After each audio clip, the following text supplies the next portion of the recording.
So it is not there since content is a volatile thing. So when it is stopped, it will stop all the updates that you have done. So all the things will be there. Okay, so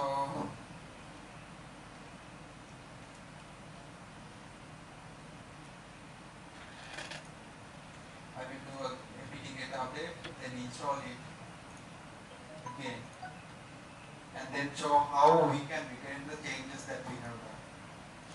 That's important, right? Any changes, code changes has to be behind the container after you doing it.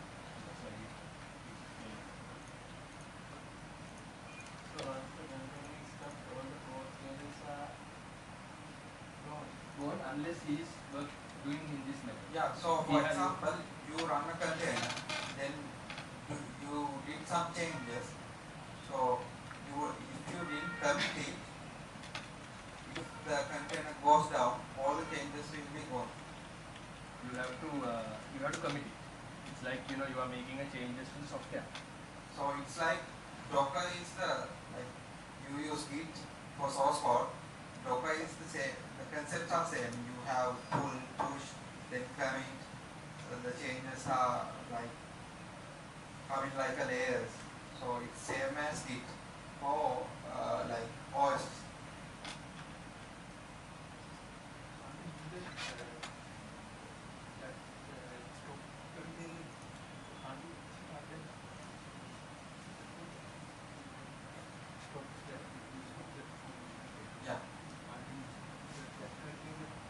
Yeah, we can start it.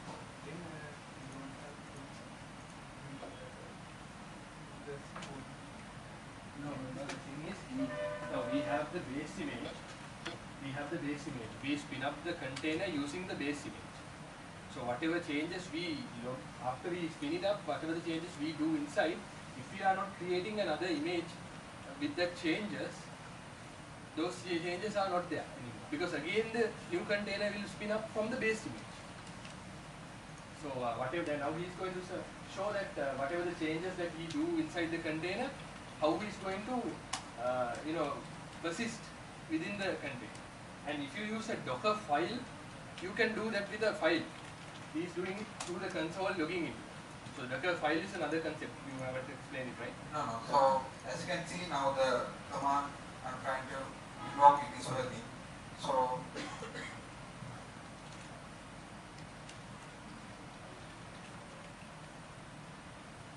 I will exit from this container from the command control B. So if you run a Docker PS, as you can see, it's still running. So I will run Docker commit, give the container ID and -t for tag, otherwise it will have non-error. So I will tag it as CMS Techtalk.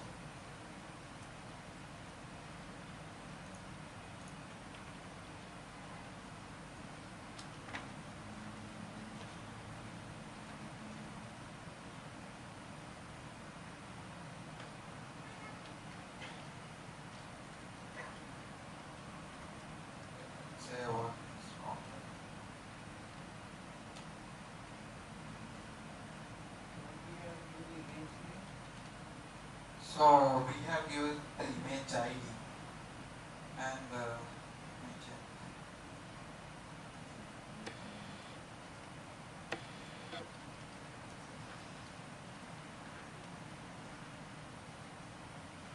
So while he is doing, none of these things we are doing with the command line. In a modern CI/CD pipeline, it is all handled through Jenkins and a pipeline. So anything you do inside to a base Docker image will be handled through Docker file. And then the Docker file, using the Docker file, you will update all the applications, everything inside the base image and create the image you want. And then push that in. So he is doing all these things by your command, just in the command line, just to explain the concepts. But in a pipeline, this will work as I was explaining. Using the Docker file, you will list down all the instructions that you want to give, and then based on the instructions you create a new Docker image that has all the code and whatever the configurations, all that, and then you use that container afterwards to move from the environment to environment. Okay, so we can use Docker commit and the container ID. So it will commit to a new image. So then I have used the Docker tag and the ID that I have received. So if I go to Docker images, as you can see, it is there, CMS page. So I will run it, Docker run -IP CMS page. Okay, so let's see whether our changes are replicated there.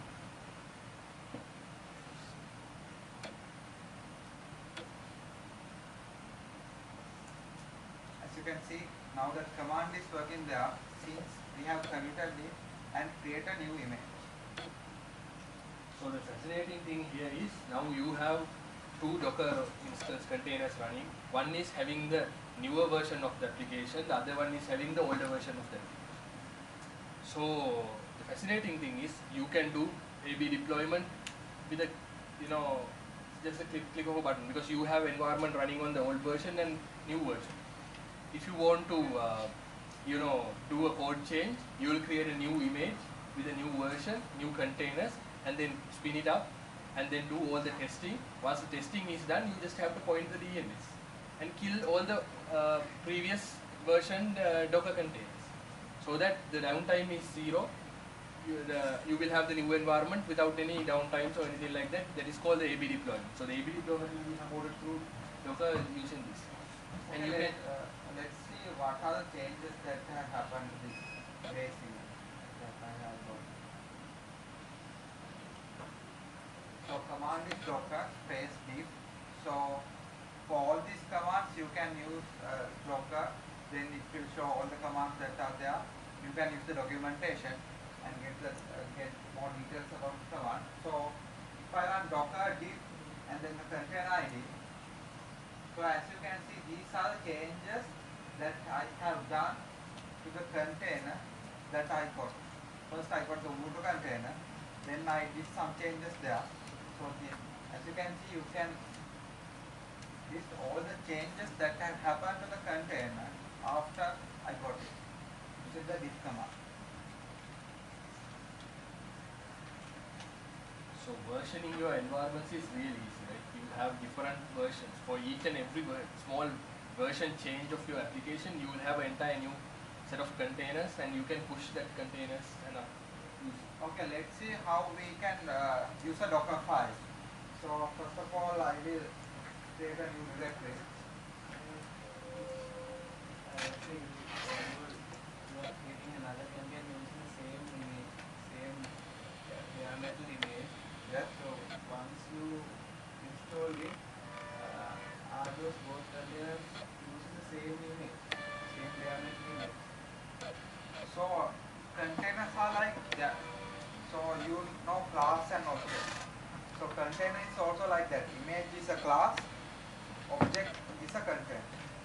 So we have the same concept as you use in the OOP concept. So first of all, I create a new directory inside my folder.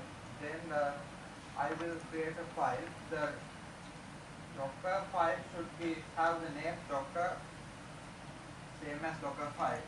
So you can't give any other name. So it should be Docker file. Then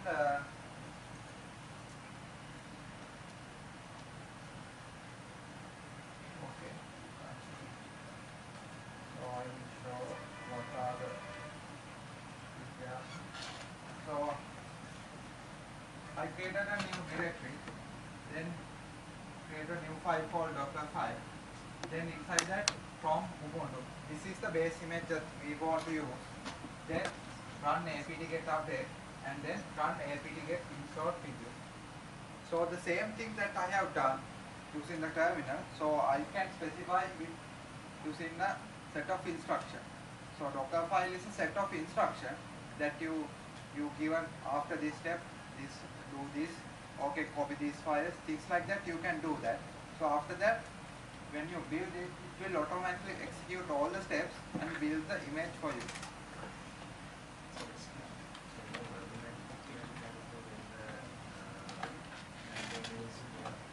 What? Yeah.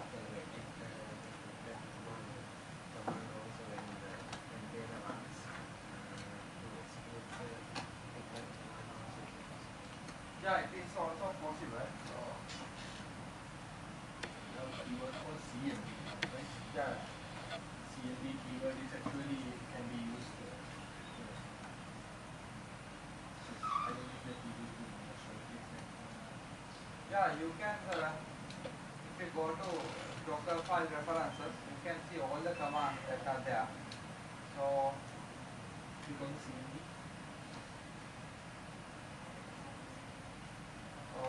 CMD is for executing something. So To provide the default for executing a container. So for the CMD, you can have CMD, fitlet, then the command you want to run. So it will automatically run it. Okay, so I will copy this file. Then the command to build it, docker build -t, then the name you want for the image, and dot. So as you can see, changing the build context to docker daemon from Ubuntu. So it will fetch the base image that we have specified. Then run the each command that we have specified on the docker file, and finally create a image. So if you go to docker images, as you can see, there is this particular run. And what you can do is run it again, see whether it is working. Docker run -it particular. Even here you can give a command.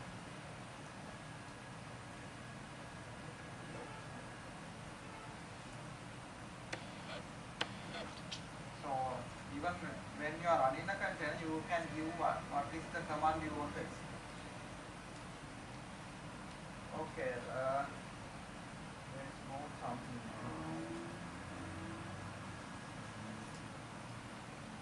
So When you begin the profile, you use the yeah, it needs the path. yeah, it's the path. Where the profile Yeah, locates. so if the Docker file is located in any other place, so you have to specify the path. So, but when it comes to the documentation and everything, they recommend to create a directory, then create the Docker file. Inside that Docker, that folder, execute the command that you want. Okay, so when it comes to Docker toolbox, there is another tool called Hypematic. So it's a GUI tool to manage all those things using a GUI. So as you can see the running containers, then what are the logs there, then you can see the settings, like ports, volumes, and things like that. Yeah. It's not like Kubernetes. Kubernetes is for managing a cluster of containers. So this is for just a GUI to manage a container inside this host. No, it will not do orchestration, no service management or anything like that. Kubernetes will not do. So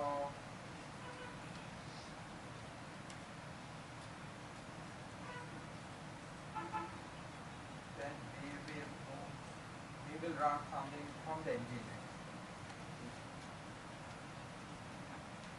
So what? The command I have specified docker run -e to run it as a daemon. Then -p, you can use -p to for the port mapping. So example, you have Nginx running on port 80 inside the container. So if you want it to expose to the outside, For example, like port 8000, what you can do is minus P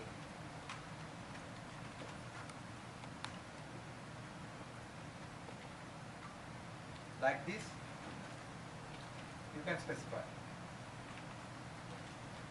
the whole, what is the port running on the container, what it should run on the host machine. So it will expose that port to the host machine. So we have run the container, so let's see whether it is running. This is the Docker ps command. So as you can see, it is running and it is giving me.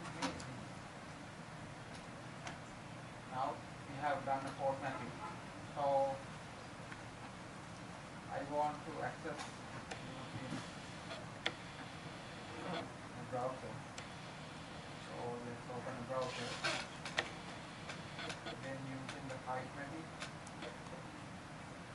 you can get the IP easily. Go to port. So this is the IP. As you can see, this is a container running Nginx inside my machine.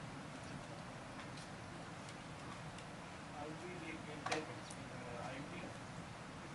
So there's two ways. One is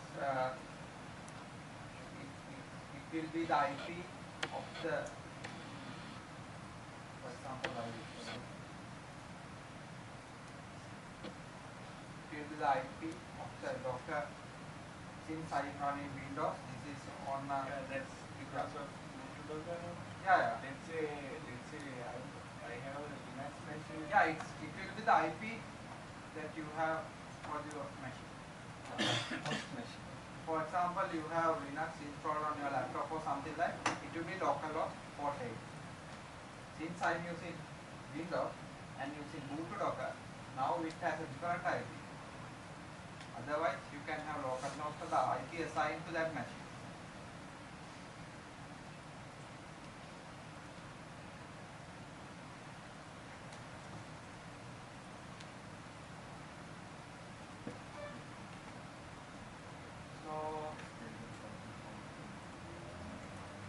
So there is a.